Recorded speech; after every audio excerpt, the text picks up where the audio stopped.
नमस्कार, आप देख रहे हैं वी नेशन न्यूज। मैं हूं आपके साथ संजना गोस्वामी। आमिर खान बॉलीवुड का एक ऐसा नाम जिसने अपनी फिल्मों से दर्शकों का मनोरंजन किया। इस समय वो चर्चा में है। चर्चा उनकी फिल्मों की नहीं बल्कि निजी जिंदगी की हो रही है। हाल ही में आमिर खान ने तीसरी शादी की है और जो उनकी तीसरी वाइफ है वो भी हिंदू समुदाय से है। तो इसी मुद्दे को लेकर सोशल मीडिया पर बहस तेज हो गई है। कुछ लोग कह रहे हैं कि दो लोगों के बीच का समझौता है, उनका फैसला है, तो कुछ लोग इसे लव जिहाद का मामला बता रहे हैं। इसी मुद्दे पर आज हमारे साथ मौजूद है सुप्रीम कोर्ट के वरिष्ठ अधिवक्ता AP सिंह। हम उनसे जानेंगे वो इसको किस नजरिए से देख रहे हैं। सर, आपका क्या कहना है? देखिए, ये पूरी तरह से शादी नहीं, ये हिंदुस्तान के सनातन धर्म की बर्बादी का एक रास्ता बनाया है, रास्ता चुना है। ये दिखाना चाहते हैं, बहुत बड़ा मैसेंजर बनना चाह रहे हैं, मैसेज देना चाह रहे हैं कि अय लोगों, इस्लाम को मानने वाले लोगों, 61 साल की उम्र में भी लव जिहाद करो। अभी तक लव जिहाद सिखाया गया 18, 19, 20, 21, 22, 23, 24, ये लव जिहाद था। लेकिन अब लव जिहाद सीनियर सिटीजन बन जाओ, रिटायरमेंट हो जाए, पेंशन हो जाए, पेंशन पाने लगो, कमर झुक जाए, लेकिन बाल काले करते रहो, करते रहो, करते रहो। ठीक है, चश्मे के नंबर बढ़ाते रहो, बढ़ाते रहो, बढ़ाते रहो, कमर झुक जाए, कमर में मालिश करवाते रहो, करवाते रहो, करवाते रहो, और शादी करते रहो, शादी करते रहो, लव जिहाद करते रहो। क्या आमिर खान को 61 साल की उम्र में इतना बेकार व्यक्ति है वो कि उन्हें इस्लाम को मानने वाले, जो उनका अपना धर्म है, कोई गृह कार्य में दक्ष, सुंदर, सुशील कन्या नहीं मिली? 61 साल की उम्र में भी लड़कों की उम्र शादी के लिए हो गई, लड़के उनसे ज़्यादा हाइट में हो गए, लेकिन फिर भी अभी शादी की उनकी तमन्ना चल रही है। चलो, तमन्ना चल रही है, आपने एक अच्छा सिस्टम निकाला, एक नया सिस्टम निकाला, एक नई दिशा देने का काम किया। पहली से हिंदू, फिर पहली हिंदू के साथ बच्चे, बच्चे मुस्लिम, बीबी हिंदू, बच्चे मुस्लिम, फिर उसे डाइवोर्स देना है, फिर दूसरी पत्नी हिंदू, फिर उससे बच्चे, बच्चे मुस्लिम, फिर दूसरी को डाइवोर्स देना है, फिर तीसरी हिंदू, अब हिंदू तीसरी का भी डाइवोर्स आगे मौका आ जाएगा।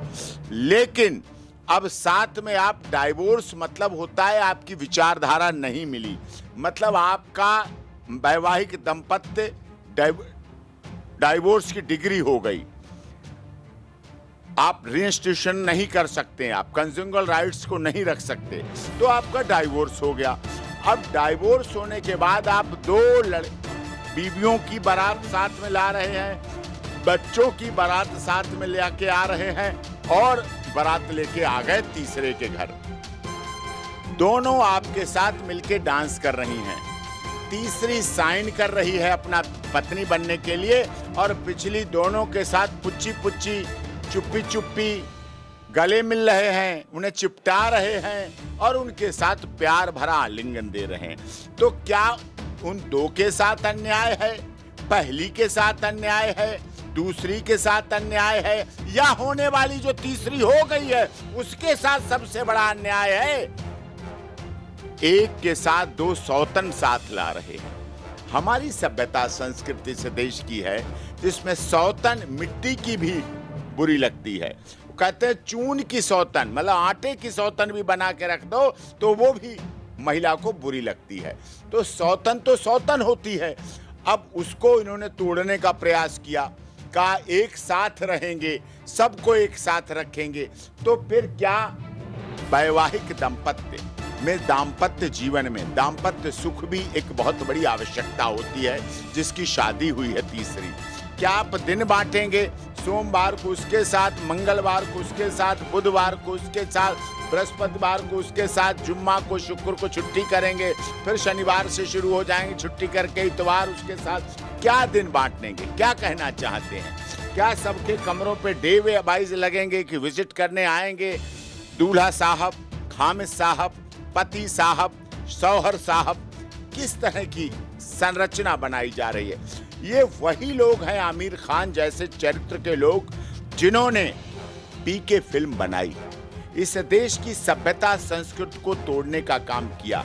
ये काला जो धागा, ये धागे हमारे सभ्यता संस्कृति में हैं। इन धागों पर आमिर खान ने पीके फिल्म में सवालिया निशान लगवाए। टीका पर, तिलक पर सवालिया निशान खड़े किए गए। भोले बाबा को शंकर जी जो हमारे आदि महादेव हैं, जो हम कहते हैं बम बम भोले हर हर महादेव। शिव जी के 12 ज्योतिर्लिंग हैं इस देश में। 12 ज्योतिर्लिंग की पूजा होती है। लाखों करोड़ों लोग प्रतिदिन ज्योतिर्लिंग पर जाते हैं और उन शिवलिंग पर, उन शिव जी को भागते हुए दिखाया गया, भगाते हुए दिखाया गया। ये पीके फिल्म में हमारी भारतीय सभ्यता संस्कृति को लगातार तोड़ा गया, कुचला गया, हंसी का पात्र बनाया गया, मजाक का पात्र बनाया गया। उसके बाद सत्यमेव जयते जो हमारा एक ध्येय वाक्य है, जो हमारा सत्यमेव जयते सरकार का एक स्तंभ है, उसको भी सत्यमेव जयते को सीरियल में दिखाकर समाज को तोड़ने का काम किया गया। लगातार ये व्यक्ति इस देश की धरा और धरती को दूषित कर रहा है। इसकी एक पत्नी से कहलवाता है, जो कि हिंदू है, उससे कहलवाता है कि हमें भारत में डर लग रहा है, हिंदुस्तान में डर लगता है। खुद सपोर्ट करता है, हिंदुस्तान में डर लग रहा है। अरे आमिर खान, तुझे भारत में डर लग रहा है, जाना पाकिस्तान, जाना अफगानिस्तान, जाना सऊदी अरब, जाना Iran, Iraq, Jeddah, Lebanon, Tehran, जाके वहां पैसा भारत ने कमा के दिया है, तेरे को सब कुछ दे दिया है, फिर रह क्यों रहा है यहाँ जब भारत में डर लग रहा है? डर भारत में लग रहा है। बीबियां भारत की चाहिए, बीबियां हिंदू चाहिए और बच्चे मुस्लिम चाहिए पैदा करके उनकी इस तरह से। तो इन्होंने समाज को, देश को तोड़ने का काम किया। ये ऐसे लोग विदेशों से फंडिंग लेते हैं, विदेशों से फंडिंग लेते हैं भारत की सभ्यता को बर्बाद करने के लिए। इन लोगों ने ही लब से हाथ, लैंड से हाथ, थूक से हाथ, प्रॉपर्टी से हाथ, साइबर से हाथ, आईटी से हाथ, डॉक्टर से हाथ बने, डॉक्टर आतंकवादी बन गए, सीए आतंकवादी बन जाते हैं, कॉर्पोरेट बिजनेस के आतंकवादी बन जाते हैं। फैक्ट्रियों में क्या हो रहा है, पुणे में क्या हुआ, मुंबई में क्या हुआ, ये सब कुछ आपने देखा। ये हमारी सभ्यता संस्कृति को भी तोड़ रहे हैं। जो विदेशों से, हमारे देश में भैया दूज, रक्षाबंधन था, माता पिता दिवस, 15 अगस्त, 26 जनवरी, होली, दिवाली, ईद, ये थे त्योहार। वहां क्या आया? Valentine day, love day, hug day, yellow day, purpose day, propose day, blue day, black day, brown day, ये आने लगी। ये किस तरह की सभ्यता? ये हमारे हीरो बनते थे। हीरो कहते हैं नायक को, नायक और नायिका, हीरो और हीरोइन। ये हीरो का मतलब वैसा चरित्र हमें धारण करना है, हमारे युवाओं को वैसा चरित्र ग्रहण करना है। तो क्या अब उनका चरित्र जो कि दिखकर सामने आ रहा है, मुंबई फिल्म नगरी एनडीपीएस का हब बन गई। जब एनडीपीएस ड्रग्स कंट्रोल जाती है तो हर घर में से, लगभग हर घर में से सूखा नशा, गीला नशा, हरा नशा, पीला नशा, सांप की थैली का नशा, छिपकली की पूंछ का नशा, गांजा, स्मैक, चरस, हीरोइन, कोकीन, अफीम, किस तरह के नशे, कितने नशे। ये नशेड़ी, गंजेड़ी, भंगेड़ी, स्मैकिए, चरसिए, ये हमारे हीरो बनेंगे, ये हमारे नायक बनेंगे, ये हमारे बेटियों की नायिका बनेंगे। अरे हमारा देश हीरो के रूप में मानता है तो आज भी नेताजी सुभाष चंद्र बोस, चंद्रशेखर आजाद, राम प्रसाद बिस्मिल, रोशन सिंह, शहीद अशफाकुल्ला खां, डॉक्टर भीमराव अंबेडकर, पृथ्वीराज चौहान, महाराणा प्रताप को मानता है। अगर हम हीरोइंस मानते हैं तो सीता, सावित्री, गार्गी, अपाला, अनुसुईया, रजिया, सुल्ताना, पद्मावती, झांसी की रानी, हाड़ा रानी, लक्ष्मीबाई को मानते हैं। ये हमारी गरिमा है, ये हमारा विश्वास है, ये हमारी धरा है, ये हमारी धरती है, ये हमारी सभ्यता है, ये हमारी जीवंतता है, ये हमारी जिंदगी है। हम इस पर चलते हैं। हम बच्चे माता पिता की सेवा में श्रवण कुमार का नाम लेते हैं। हम प्रभु श्री राम के जीवन पर चलते हैं, जो 14 वर्ष वनवास अपने माता पिता के कहने पे चले गए, माँ के कहने पे 14 वर्ष वनवास चले गए और जंगल जंगल घूमते रहे और जंगल जंगल जाके घूमा। ये सब कुछ पता है, सब कुछ देख रहे हैं। तो इसीलिए इन फिल्म इंडस्ट्री के ऐसे लोगों ने, चाहे आमिर खान हो चाहे शाहरुख खान हो, इन्हें सब हिंदू लड़कियां मिलती हैं और कोई नहीं मिलती। ये हिंदू लड़कियों को ही हीरोइन बनाते हैं, उन्हीं को लाते हैं, उन्हीं को नचाते हैं, उन्हीं को गवाते हैं, उन्हीं को ये उनका चरित्रवन करते हैं। इनके लिए आज भी मुस्लिम लड़की चरित्र की स्थायित्व है। हम भी मानते हैं पर्दा प्रथा है, उनके चरित्रवान हैं, अंग प्रदर्शन नहीं है, ये है। लेकिन आमिर खान ने एक उद्देश्य बना लिया है, ध्येय बना लिया है, पर्पस बना लिया है, अपना मोटो बना लिया है कि हम एक बहुत बड़े संदेश वाहक लफ्ज़ जिहाद के बने हैं और हमारी नकल करो और हमारी नकल करके उदाहरण दो हमारा, कि जब आमिर खान कर सकता है 61 साल में शादी, दोबारा तिबारा जितनी बार करेगा, हिंदू लड़की से ही करेगा, तो और भी लोग करें इस देश में, उसकी नकल करें। और इसीलिए उसको विदेशों से फंडिंग हो रही है, इसीलिए इतना सब कुछ चला के कर पा रहा है और हमारी सभ्यता संस्कृति को बर्बाद करने की ठेका ले रखा है। आज ज़रूरत है कि महाराष्ट्र पुलिस, महाराष्ट्र सरकार उसमें अग्रणी भूमिका निभाए, मजबूती से भूमिका निभाए और ऐसे लोगों, ये लोग देशद्रोह है, ये सीधा सीधा राष्ट्रद्रोह है, देशद्रोह है। ऐसे लोगों पर इस तरह की कार्रवाई होनी चाहिए। और मैं धन्यवाद करता हूं मध्य प्रदेश के माननीय मुख्यमंत्री डॉक्टर मोहन यादव जी को। कल मैं उज्जैन और इंदौर मध्य प्रदेश में था, उन्होंने यूसीसी लागू कर दिया। मध्य प्रदेश एक ऐसा प्रदेश है देश भर में जिन्होंने यूसीसी लागू कर दिया। अब एक से अधिक शादियां, इस तरह से शादियां करने पर पूर्ण प्रतिबंध है और अगर ऐसी शादियां करता है तो वह व्यक्ति जेल भी जाएगा। और आसाम में भी इसी तरह का यूसीसी लागू होने जा रहा है। ये इसी तरह अन्य प्रदेशों में भी लागू होना चाहिए, जिससे कि हमारी महिलाओं का सम्मान बचे।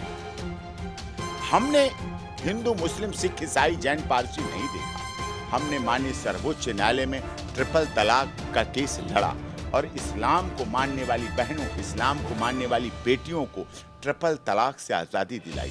पहले इस्लाम में ऐसा खुलेआम होता था, कोई भी पति आता तलाक तलाक तलाक तलाक करके उसे निकाल देता था और बाद में अगर रखना पड़ता था तो उसे अपने बाप की उम्र के किसी भी रिश्तेदार से, किसी से हलाला कराना पड़ता था। हलाला करते समय उसकी जिंदा लाश बन जाती थी महिला, उसका जीवन जिंदा लाश बन जाता था, जीवन नारकीय हो जाता था। हमने वो लड़ाई लड़ी और केवल लड़ी नहीं, वो जीती। ट्रिपल तलाक कैश कराया और भारत की बेटियों, इस्लाम को मानने वाली बहनों, इस्लाम को मानने वाली बेटियों को उनका हक दिलाया। आज उनका सजा सजाया बेडरूम, सजी सजाई किचन और ड्राइंग रूम कोई तलाक तलाक बोल के छीन नहीं सकता, ले नहीं सकता। आज इस्लाम को मानने वाली 2-2 बच्चों की गर्भवती महिलाओं को कोई एक ही बार कहे कि रोड पर, सड़क पर नहीं खड़ा कर सकता। कानून का शासन है, कानून के तहत चलेगा। अगर हमारी सरकार ने कहा सबका साथ, सबका विकास, सबका विश्वास और सबके साथ न्याय, तो हमने वो ग्राउंड जीरो पर भी करके दिखाया, धरती पर भी उसको उतार के दिखाया, जिसकी वजह से ये सब संभव हुआ। अब ऐसे में ये भी कह रहे हैं कुछ लोग कि जो आमिर खान ने शादी की है वो लव जिहाद है, लेकिन आमिर खान की बहन ने और बेटी ने भी हिंदू परिवार में ही शादी की है। कैसे देख रहे हो आप? कि उन्होंने क्या किया, क्या नहीं किया। उन्होंने एक शादी की होगी, क्या उन्होंने 3-3 शादियां की, क्या उन्होंने 4-4 शादियां की, क्या उन्होंने किया, नहीं किया। वो हिंदू में करें तब भी नाम मुस्लिम ही रखेंगे। अगली जो जनरेशन पैदा होगी वो मुस्लिम ही पैदा होगी। उनकी जनसंख्या मुस्लिम की बढ़ानी है, इस्लाम को बढ़ाना है, इस देश को गजवाए हिंद बनाने के लिए उनका मिशन चल रहा है, जिसके तहत वो कार्रवाई कर रहे हैं। मतलब वो हिंदुओं को टारगेट कर रहे हैं। हिंदुओं को टारगेट कर रहे हैं, हिंदुओं को निशाना बना। नहीं, सोचिए ना आप, अरे मुंबई में, महाराष्ट्र में इतने मुस्लिम परिवार हैं, कहीं तो कोई तो एक मुस्लिम लड़की जाती, कहीं मिलती, कोई मिल जाती, अरे किसी विधवा से कर लेते, मोहम्मद साहब भी पैगंबर के उस पर चलते, किसी विधवा से कर लेते, किसी गरीब से कर लेते, किसी ज़रूरतमंद से कर लेते, किसी उसको सहायता दे देते, किसी गरीब बहुत ज़रूरतमंद होती उसको सहारा देते, तो लोग कहते कि हाँ, उन्होंने एक ऐसे परिवार से शादी की जिसका पति की मृत्यु हो गई, ऐसा हो गया, वैसा हो गया। लेकिन वो ऐसा कुछ नहीं करना चाह रहे हैं, वो केवल हिंदुओं को टारगेट कर रहे हैं और हिंदुओं पर निशाना साध के ऐसा कुछ कर रहे हैं। तो आपने जान ही लिया है कि सर की क्या राय है और देखते हैं कि ये मुद्दा कहाँ तक चलता है। फिलहाल इसमें इतना ही। ऐसी ही तमाम खबरों के लिए देखते रहिए वी नेशन न्यूज़ मैसेंजर।